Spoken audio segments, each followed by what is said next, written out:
नवंबर 2023 गणित का प्रश्न पत्र है। मासिक परीक्षा का नोट। सभी प्रश्न अनिवार्य हैं। प्रश्न 1 और 2 1 अंक का, प्रश्न 3 और 4 2 अंक का और प्रश्न 5 4 अंक का है। आज हम करते हैं प्रश्नावली 11.1 का प्रश्न 14वां प्रश्न। ये कक्षा 10 का है। प्रश्न है त्रिज्या r वाले वृत्त के उस त्रिज्याखंड का क्षेत्रफल ज्ञात कीजिए जिसका कोण p डिग्री है। निम्नलिखित विकल्प में से, ये 4 विकल्प हैं, इनमें से एक आंसर है। A P upon 180 2 pi R P N upon 180 pi R square P N upon 360 degree 2 pi R P upon 720 degree 2 pi R square. ये प्रश्न है ट्रिकी प्रश्न। इसको हल करने के लिए हमको कॉमन सेंस की जरूरत पड़ेगी। इसमें बाकी कैलकुलेशन की जरूरत नहीं है अधिक। तो इसमें कैसा होगा, इसका हल होगा, त्रिज्याखंड का क्षेत्रफल का सूत्र हमको मालूम है। त्रिज्याखंड का क्षेत्रफल, त्रिज्याखंड का क्षेत्रफल बराबर क्या होता है, theta upon 360 pi R square. ये त्रिज्याखंड का क्षेत्रफल निकालना है, ये त्रिज्याखंड के क्षेत्रफल का सूत्र हो गया। तो अब इससे मैच करता हुआ इनमें से कौन है, एक है ये पाई आर स्क्वायर जिसमें है, और एक है पाई आर स्क्वायर। ये दो है, बाकी ये पहला विकल्प ये भी नहीं होगा और सी भी नहीं होगा। अब हम इन दोनों में से एक को छांटना है। यहां थीटा की जगह है पी डिग्री और बाकी कुछ नहीं है। इसमें मान रखना है पी हो गया, उसी तरह से 360 इंटू पाई आर स्क्वायर। अब इसको और इसको देखने पे ये तो 180 है, ये 360 है, ज्यादा है, ये है नहीं, इसके साथ मिलान नहीं कर रहा है। ये देखिए पी और 720 डिग्री, ये 360 डिग्री है। इसमें अगर ये 36 का दुगना हो गया 72, और ये ऊपर भी 2 लिखा हुआ, ये भी दुगना है 2, इसका मतलब यहाँ भी 2 है, यहाँ भी 2 गुणा हो रखा है। तो हमने क्या करना है, इसको 2 से अंश तथा हर में गुणा करने पर, 2 से अंश तथा हर में गुणा करने पर,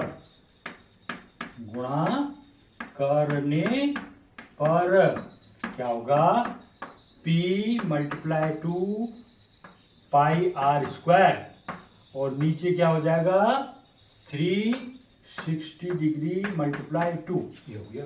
अब इसको हल कर दीजिए। ये ऊपर वाला सेम आ गया कि नहीं, P 2 पाई आर स्क्वायर, और इधर इसको मल्टीप्लाई करें 2 0 2 0 0 2 6 12 को 2 2 3 6 1 7, तो हमारे पास ये आ गया सेम। अतः विकल्प डी सही है। इसका आंसर होगा, अतः विकल्प डी सही है। ठीक है, इस तरह से आंसर हो गया। ठीक है, धन्यवाद। दिए गए चित्र खिलौना रॉकेट में निम्नलिखित का संयोजन है। एक शंकु और एक बेलन, एक घन और एक बेलन, एक अर्धगोला और एक बेलन, एक अर्धगोला और एक शंकु। पहला शंकु है चित्र, बीच में बेलन है। इन दोनों बेलन के ऊपर शंकु का संयोजन किया गया है। अतः इसका उत्तर है एक शंकु और एक बेलन। एक वृत्त के चतुर्थांश क्वाड्रेंट का क्षेत्रफल ज्ञात कीजिए जिसकी परिधि 22 सेंटीमीटर है। इस वाक्य को पढ़ने के बाद ये नया शब्द लग रहा होगा आपको, चतुर्थांश। तो ये चतुर्थांश क्या हुआ, चतुर्थांश चतुर्थ और अंश से मिलकर बना हुआ है। चतुर्थ माने चौथा, 1/4 अंश। चतुर्थांश माने 1/4 अंश किसका, वृत्त का। ये है वृत्त, सर्कल। इसके हम 4 बराबर हिस्से कर देंगे, तो इस हिस्से को बोलेंगे, इस एक हिस्से को बोलेंगे चतुर्थांश। तो लिखा है एक वृत्त के चतुर्थांश का क्षेत्रफल ज्ञात कीजिए जिसकी परिधि 22 सेंटीमीटर है। एक नया शब्द है परिधि। परिधि में क्या होता है? सर्क्यूम्फरेंस। इसका हो गया परिधि मैंने ये जो सर्कल है, ये वृत्त है, इसके चारों तरफ ये जो रेखा है, ये वृत्त जिससे वृत्त की आकृति बनी है, इसको बोलते हैं परिधि। वृत्त का परिमाप भी बोल सकते हैं इसको परिधि। तो परिधि का सूत्र आपको ज्ञात होगा। वृत्त की परिधि का सूत्र क्या होता है? वृत्त की परिधि का सूत्र लिखना हमने। वृत्त की परिधि बराबर होता है 2 पाई आर। वृत्त की परिधि बराबर हो गया 2 पाई आर। तो हमको परिधि दे रखा है 22 सेंटीमीटर। कितना दे रखा है? 22 सेंटीमीटर दे रखा है। अब हमको वृत्त के चतुर्थांश का क्षेत्रफल ज्ञात करना है। इसके लिए परिधि पहले हमको इसकी त्रिज्या ज्ञात कर देनी है। त्रिज्या क्या होगी?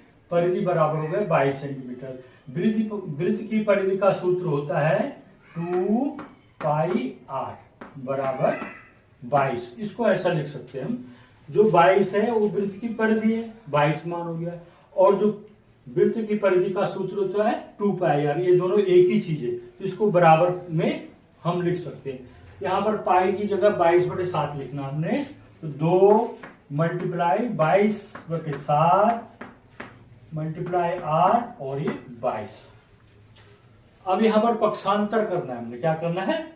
पक्षांतर करने पर जो अज्ञात राशि है उसको यहीं रख देना है। बाकी ज्ञात राशियों को, अंकों को दूसरी तरफ ले जाना है पक्षांतर करने पर। तो ये जो पहला है 22, इसको यहीं पर रखना है। और जो ये है इनको पक्षांतरण करना है। यहाँ पर ये 2 अंश में है। कहाँ है? अंश में। तो जो अंश में होता है वो हर में चला जाता है। यहाँ पर एक रेखा खींच दीजिए, हर में चला जाएगा 2। ये 22 भी अंश में है, यहाँ पर वो भी चला जाएगा हर में। और 7 है अंश में, तो हर में था वो अंश में चला गया। अब ये हर में और अंश में यदि एक ही संख्या हो तो हम उसका 22 से कम 22 भाग दे सकते हैं, 1 आ गया। तो ये आर बराबर आ गया हमारे पास। क्या बच गया? ये ऊपर 7 बच गया, नीचे 2 बच गया। तो 7/2 सेंटीमीटर इसकी त्रिज्या होगी। इस वृत्त की त्रिज्या होगी 7/2 सेंटीमीटर। वृत्त का क्षेत्रफल होता है पाई आर स्क्वायर। यहाँ पर हमें वृत्त का क्षेत्रफल ज्ञात नहीं करना है, बल्कि वृत्त का ये जो चौथा हिस्सा है चतुर्थांश, इसका क्षेत्रफल ज्ञात करना है। जब वृत्त का क्षेत्रफल होता है पाई आर स्क्वायर, तो वृत्त के चौथे हिस्से का 1 2 3 4 हिस्से ना, इसमें से एक हिस्सा, इस चौथे हिस्से का हमने क्षेत्रफल ज्ञात करना है। तो चतुर्थांश का क्षेत्रफल क्या हो जाएगा? चतुर्थांश क्वाड्रेंट का क्षेत्रफल क्या हो जाएगा? 1/4 हो जाएगा। इसका त्रिज्या के वृत्त के क्षेत्रफल का 1/4 हो जाएगा। अब इसको आगे हम हल करेंगे। 1/4 गुणा 22/7। पाई की जगह हमने 22/7 रख दिया और आर की जगह यहाँ पर निकाल रखा है 7/2। तो ये 7/2 स्क्वायर, इसका मतलब 7/2 को 2 बार मल्टीप्लाई के रूप में लिखना है। ये हो गया। अब इसको 7 और 7 काट देंगे। 2 से 22 को काटेंगे, 2 एकम 2, 2 एकम 2, इधर को लिखते जाएंगे हैं। हाँ, तो अब ये 2 है, ये 11 है। अब कोई नहीं कट रहा। अंश में जो है ये पूरा अंश हो गया। ऊपर अंश में 11 और 7 है, तो इसको मल्टीप्लाई करके 77 हो गया। और ये हो गया हर में क्या है? 4 और 2 बचा हुआ, 4 दूना 8। ये हो गया 77/8। इसको अब हमने 8 से भाग देंगे, इसको डेसिमल के रूप में लिख सकते हैं। 8 का भाग 77 में दो, 8 का पहाड़ा बोलना हमने, तो 8 नम 72 होता है। 8 नम 72 ये है 77, 72 तो 77 में से 72 घटा के 5 बार 0 लगा दिया। तो अब 50 में भाग देना है। 8 चौको 32, 8 पंजे 40, 8 छक्का 48, तो ये आ जाएगा दशमलव बिंदु लगा देंगे, 8 छक्का 48, तो 2 बच गया। इसको इतना भी एक दशमलव के एक स्थान तक कर सकते हैं हम। तो ये हो जाएगा 9.6 सेंटीमीटर स्क्वायर। धन्यवाद। ये प्रश्न संख्या 1 करते हैं, पृष्ठीय क्षेत्रफल और आयतन का। ये प्रश्न है, 2 घनों जिनमें से प्रत्येक का आयतन 64 घन सेंटीमीटर है के संलग्न फलकों को मिलाकर एक ठोस बनाया जाता है, इससे प्राप्त घनाभ का पृष्ठीय क्षेत्रफल ज्ञात कीजिए। हमारे पास है घन, 2 घन है। पहला घन, इस तरह से हमने घन की आकृति बनानी है। एक स्क्वायर बना दिया, उसके बगल में दूसरा स्क्वायर ऊपर से लगा दिया और इन कोनों को मिला दिया, ये बन गया हमारा घन। घन बनाने का तरीका समझ गया। पहले एक स्क्वायर बनाना है, उसके आगे एक स्क्वायर रख देना है और उनके कोनों को मिला देना है, तो ये घन बन जाता है। घन में लिखा हुआ है 2 घनों जिनमें से प्रत्येक का आयतन 64 घन सेंटीमीटर। इस घन का आयतन 64 घन सेंटीमीटर है। हमको इसमें इसी प्रकार से दूसरा घन है, उसको मिला करके एक आकृति बनाई गई है, इसको कहते हैं घनाभ। ये हो गया घन और ये हो गया घनाभ। घनाभ, इसमें लंबाई बढ़ गई है, इसमें लंबाई चौड़ाई ऊंचाई समान रहती है घन में, और घनाभ में लंबाई चौड़ाई और ऊंचाई में अंतर होता है, या तो लंबाई में ज्यादा हो जाएगी या चौड़ाई में ज्यादा हो जाएगी। इस तरह से एक घनाभ है, इसको हमने हल करना। इसका हल होगा, घनाभ में कितने फलक होते हैं? घनाभ में 6 फलक होते हैं। जैसे घन है 1 2 3 4, ऊपर 5 और 6 फलक हो गए घनाभ में। घन में भी 6 फलक हो गए। 12 इसमें क्या होते हैं? किनारे होते हैं, इसको किनारे बोलते हैं। यहां से यहां तक ये जो रेखाएं दिख रही है खिंची हुई, ये सब किनारे हैं। 8 इसमें शीर्ष होते हैं, ये कोनों को शीर्ष बोलते हैं, वर्टेक्स इंग्लिश में बोलते हैं। ये 8 कोने हो गए, 1 कोना 2 कोना 3 4 5 6 7 8 कोने हो गए। अब हमको इसको हल करना है, तो इसमें हमको क्या दिया है? घन सेंटीमीटर इसका आयतन है। कितना? 64 घन सेंटीमीटर। घन का आयतन क्या है? घन का आयतन 64 सेंटीमीटर क्यूब। घन का आयतन का सूत्र क्या होता है? भुजा की घात 3। घन का आयतन का सूत्र होता है भुजा की घात 3। तो ये हो जाएगा x बराबर क्या हो जाएगा? x बराबर हो जाएगा, ये x की घात 3 बराबर हो जाएगा 64। ये अरे बराबर हो गया, x की घात 3 और 64 बराबर हो गया। तो इसमें x क्या हो जाएगा? इसका हमने 64 का घनमूल निकाल देना। जैसे x की घात 3 का घनमूल x हो गया, यहीं पर भी देख लो, ऐसे यहाँ घनमूल यहाँ लगा सकते हैं हम। ये x की घात 3 का घनमूल हो गया x, और इसका कितना होगा? इसका भी घनमूल होगा 4। ये कैसे हो गया 4? ये x 3 बार लिखा गया है, 64 को भी हम 3 बार लिख सकते हैं।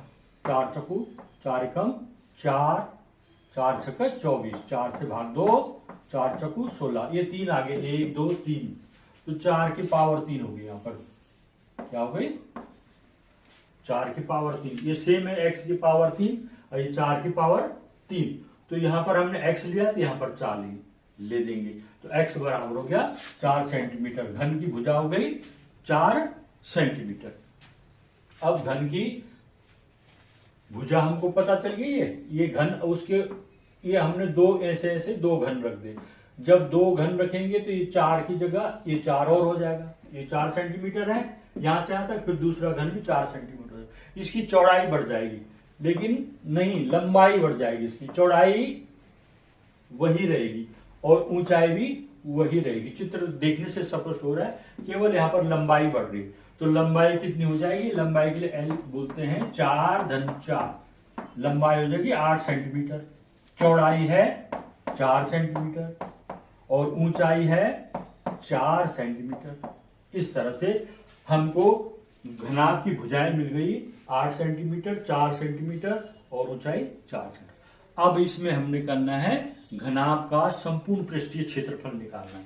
घनाभ के संपूर्ण पृष्ठीय क्षेत्रफल का सूत्र लगाना है।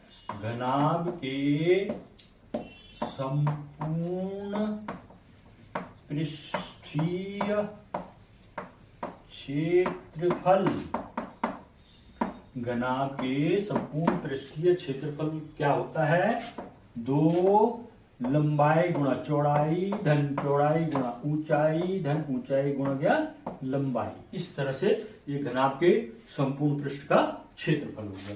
कैसे करेंगे, 2 एल बने लेंथ, लंबाई है इसकी 8, ब्रेथ है इसकी 4, फिर ब्रेथ है बी 4, फिर ऊंचाई है 4, फिर प्लस का साइन है, फिर ऊंचाई है 4 और लंबाई है 8। इस तरह से इसको हमने हल करना।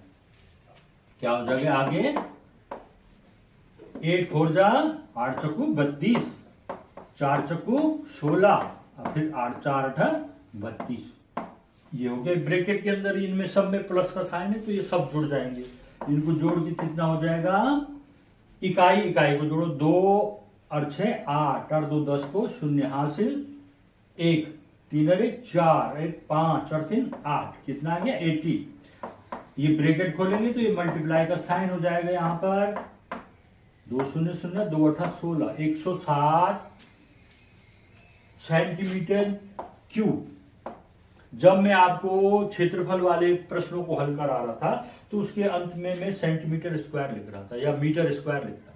तो क्षेत्रफल में क्या लगाना है, इसमें अंत में सेंटीमीटर स्क्वायर और आयतन में सेंटीमीटर क्यूब। क्यों लगाना है, क्योंकि इसमें 3 भुजाएं 3 विमाएं होती हैं, लंबाई चौड़ाई और ऊंचाई 3 विमाएं होती हैं।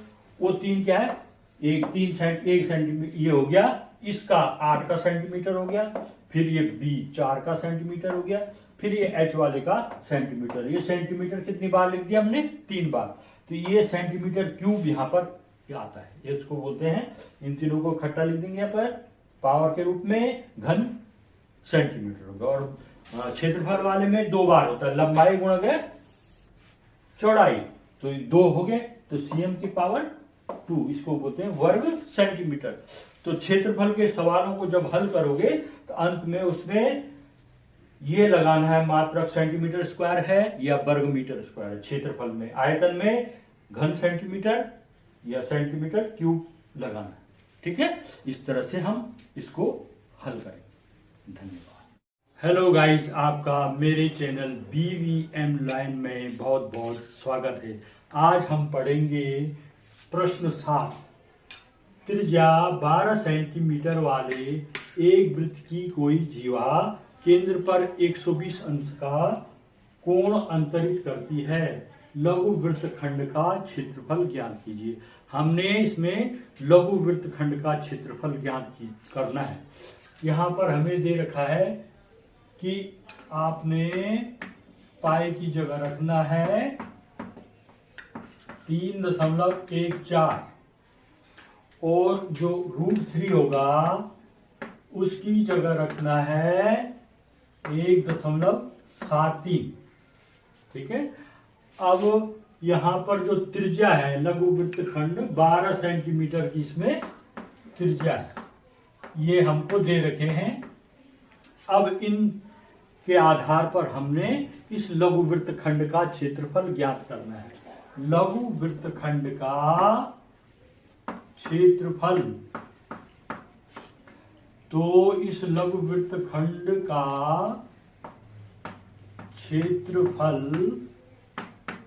का सूत्र लिखना है, वो आपको आता होगा r² बराबर पाई थीटा। क्या लिखना है, पाई थीटा अपॉन 360 अंश माइनस 1/2 साइन थीटा होता है इसमें, 1/2 साइन थीटा। अब यहाँ पर हमने थीटा नहीं लिखा, थीटा कितने अंश का दे रखा है यहाँ पे, 120 अंश का, थीटा का मान 120 अंश। आर का मान दे रखा है 12 सेंटीमीटर, यहाँ पे लगेंगे। पाई का मान 3.14 है, थीटा का मान 120 अंश है। इसमें केवल आपको थीटा का मान जो 120 अंश है ये नहीं आता होगा, तो जैसे हमने पहले बताया था 0, 1, 2, 3, 4 लिखिए, इसको 4 से भाग दीजिए और इन पे वर्गमूल का चिन्ह लगा दीजिए। जो ये 0 अंश का मान होता है, ये 30 अंश का मान होता है, ये 45 अंश का मान, ये 60 और ये 90। 120 अंश का मान वही होगा जो 60 अंश का मान होता है, ठीक है।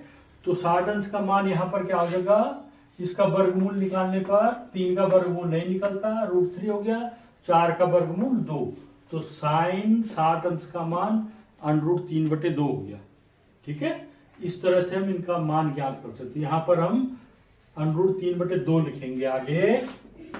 r² बराबर पाई की जगह 3.14 लिखना है और थीटा की जगह 120 अंश, 360 अंश यहाँ है और 1/2 साइन 120 अंश का मान सीधे लिख दो यहाँ पर √3/2।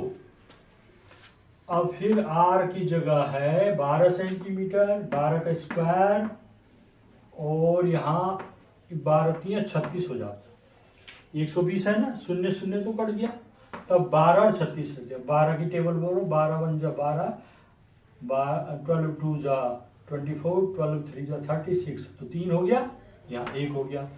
अब ये हो गया 3.14/3 माइनस 2 2 जा 4 हो गया, √3/4 ये आ गया।